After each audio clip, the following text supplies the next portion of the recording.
Channel सागर भक्तिमाला में आपका स्वागत है। कार्तिक मास महात्म अध्याय 14। श्री हरि कृपा से दैत्यराज जलंधर द्वारा इस प्रकार धर्म पूर्वक राज करते हुए देख देवता क्षुब्ध होने लगे।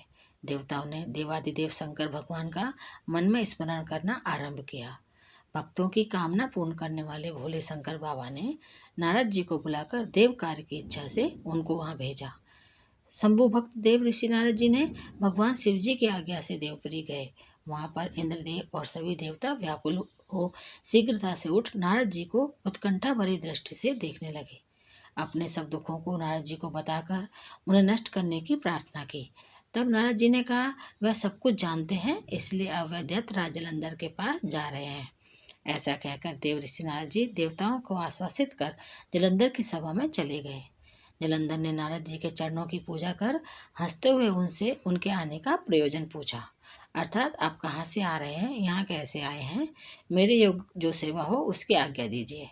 नारद जी प्रसन्न होकर बोले, हे महाबुद्धिमान जलंधर, तुम धन्य हो। मैं स्वेच्छा से कैलाश पर्वत पर गया था, जहाँ 10,000 योजना में कल्प वृक्ष का वन है। वहाँ मैंने सैकड़ों कामधेनुओं को विचरते हुए देखा तथा यह भी देखा कि वह अद्भुत चिंतामणि से प्रकाशित परम दिव्य अद्भुत और सब कुछ सुवर्ण में है।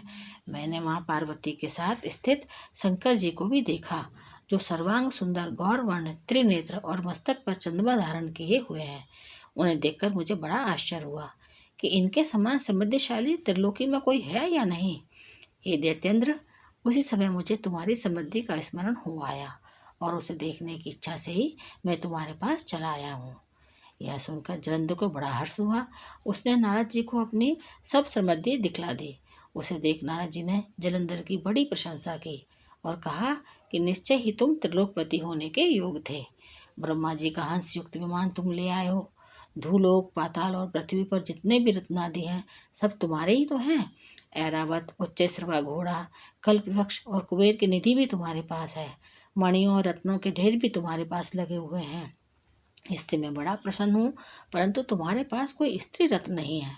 उसके बिना तुम्हारी यह सब समृद्धि फीकी लगती है। तुम किसी स्त्री रत्न को ग्रहण करो। नारद जी के ऐसे वचन सुनकर दैत्यराज काम से व्याकुल हो गया। उसने नारद जी को प्रणाम कर पूछा कि ऐसी स्त्री कहाँ मिलेगी जो सब रत्नों में श्रेष्ठ हो। नारद जी ने कहा, ऐसा रत्न तो कैलाश पर्वत में योगी शंकर के पास ही है। उनकी सर्वांग सुंदरी पत्नी देवी पार्वती बहुत ही मनोहर है। उनके समान सुंदरी इस त्रिलोक में कोई नहीं है। देव ऋषि ने जलंधर दैत्य से ऐसा कहकर देव कार्य करने की इच्छा से आकाश मार्ग से चले गए। तो यह है कार्तिक मास महात्म अध्याय 14। मेरे चैनल को सब्सक्राइब जरूर करें। धन्यवाद।